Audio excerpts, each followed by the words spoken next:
Bonjour, dans cette vidéo, vous verrez la structure générale de l'outil Google Disk dans sa version web.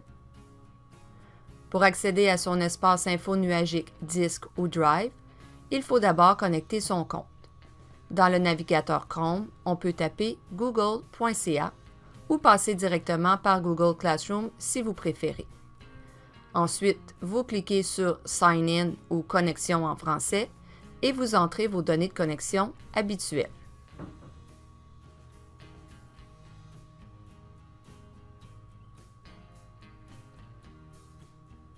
Vous décidez ensuite si vous souhaitez rester ou non connecté au compte. À droite se trouve le damier dans lequel se cache l'outil Google Disk ou Drive.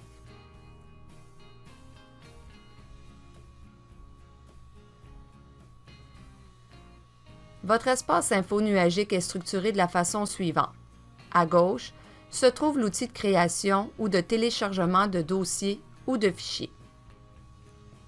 Je vous suggère d'ailleurs de créer vos fichiers directement à partir du disque plutôt que des applications du damier afin de les organiser plus facilement à l'intérieur de dossiers.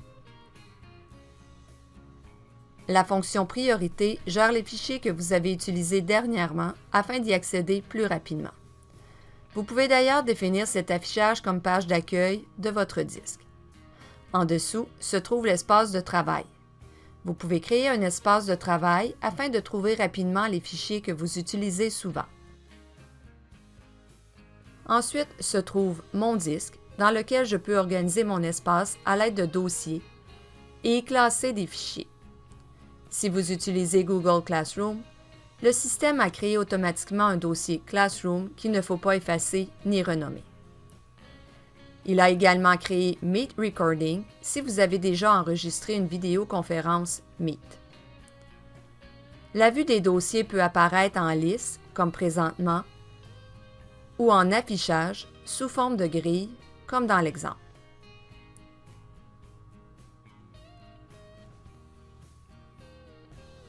La fonction « Partager avec moi » est un lieu où se trouvent tous les fichiers qui sont partagés avec vous par un utilisateur. Ensuite, la fonction « Récent » constitue l'historique des derniers fichiers consultés et ceux marqués par une étoile « Vos favoris ». La corbeille cache les éléments supprimés de moins de 30 jours. Dans l'engrenage, vous aurez accès à divers paramètres.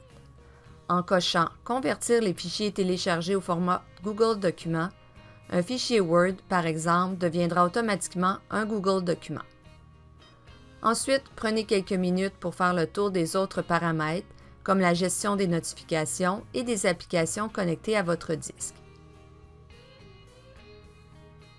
Si vous avez des questions, une fonction d'aide est intégrée à Google Disk.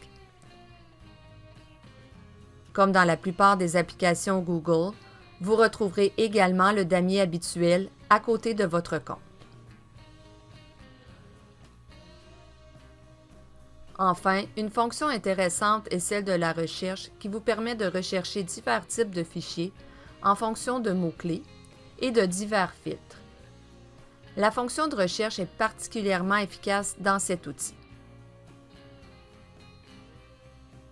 Voilà ce qui fait le tour de la structure générale de Google Disk.